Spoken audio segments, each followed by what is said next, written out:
Episode 1 of The Phantom Menace, we finally got to see the young Obi-Wan Kenobi and meet his master, Qui-Gon Jinn, one of my favorite Jedi. They were awesome together and produced one of the best lightsaber fights of the saga against Darth Maul. But with all their great moments in the movie, there were also moments when they disagreed with one another. They disagreed over parts of tactical planning, how to approach the Jedi Code, and most importantly, disagreed over training Anakin. But even with their disagreements, we knew how much they loved and respected one another. One of my favorite scenes is when Obi-Wan actually apologizes to Qui-Gon for disagreeing about Anakin, and then Qui-Gon flatly forgives him and praises Obi-Wan and predicts he will become a more powerful Jedi Knight than himself. Their relationship was awesome. They spoke their minds but never lost the respect they had for each other. It wasn't always like this though. In the canon book, Master and Apprentice, we learned that they very nearly hated each other at the beginning and really struggled to fall into sync with one another. In the opening of the book, they get into a fight with the Hutt cartel, and their miscommunication leads to Obi-Wan's capture, and they secretly blame each other for the mishap. Obi-Wan says Qui-Gon should have been more specific with his instructions, while Qui-Gon says that Obi-Wan needs to learn battle meditation so he can follow the Force while fighting rather than his own instincts. He was thinking to himself that at Obi-Wan's age, he was much more versed with his Force powers than Obi-Wan was. Now, Obi-Wan was headstrong and a little arrogant. We see this a lot through the prequels, much like Anakin would be later. He wanted to be trained to use the powers of the Force, not spend all day poring over holocrons in the Jedi archives. So we can kind of see the parallels between him and Anakin. He was bored and felt that he wasn't being tested. For a while, he felt that Qui-Gon was only teaching him the basics of lightsaber combat and other Force abilities since he didn't want to be his master and would soon give him up to be trained by another. Their main point of disagreement, though, was that Obi-Wan felt that Qui-Gon didn't follow the Jedi Code well enough. To Obi-Wan,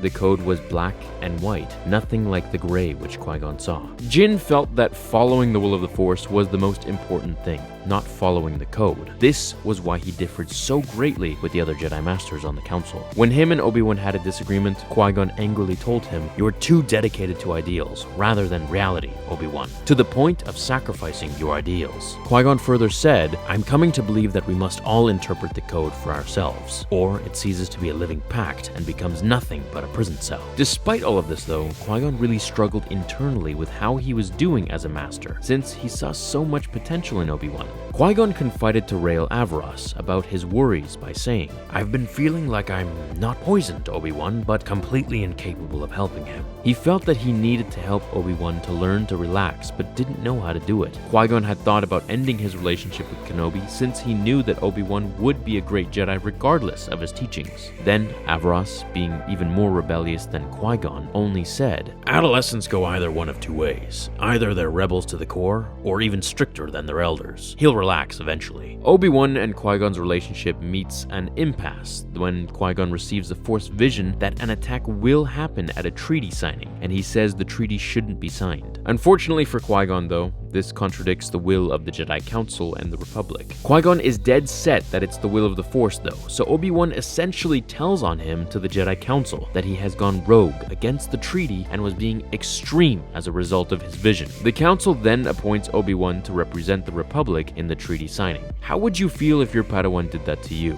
I'd feel pretty betrayed. Over the course of the story, though, Obi-Wan also comes to realize the love his master has for him. While on Pyjol, Obi-Wan and Qui-Gon were attacked by terrorists that have lightsaber-resistant shields, and Obi-Wan falls into a large sinkhole. Obi-Wan tells Qui-Gon to save himself, but Qui-Gon risks his life to save his Padawan and surprises Obi-Wan. During another fight in the book, they are being surrounded and Obi-Wan looks over to see Qui-Gon swinging his lightsaber like a boss, but also looking as if he's meditating. Obi-Wan can't believe it, especially since Qui-Gon is always telling him to submit to the will of the Force through meditation while in combat. So with his life on the line, Obi-Wan decides to finally listen to his master and begins to meditate while fighting. Suddenly, Obi-Wan is a legend. He sees things before they happen, knows exactly where to swing his saber, and feels a connection to the Force like never before. Even more, he and Qui-Gon connect through the Force and fight as one like Obi-Wan never thought possible. They don't even need to talk with each other while fighting, since they know exactly what the other is thinking. This is a pivotal experience for Obi-Wan since he realizes that maybe his master has been actually trying to teach him things that are of his benefit. This is is also something that Obi-Wan and Anakin had later mastered as well. After Obi-Wan's realization here, Qui-Gon finally answers the question of why he focused so much on the basics of the Force rather than more advanced topics. He wanted Obi-Wan to master the basics so that he'd be unstoppable. The basics are the purest lightsaber form, not the flashy ones. In the end, Obi-Wan realizes that he wouldn't have learned nearly as much from a master that always agreed with him. This type of lightsaber training and Force meditation mastery led him to beat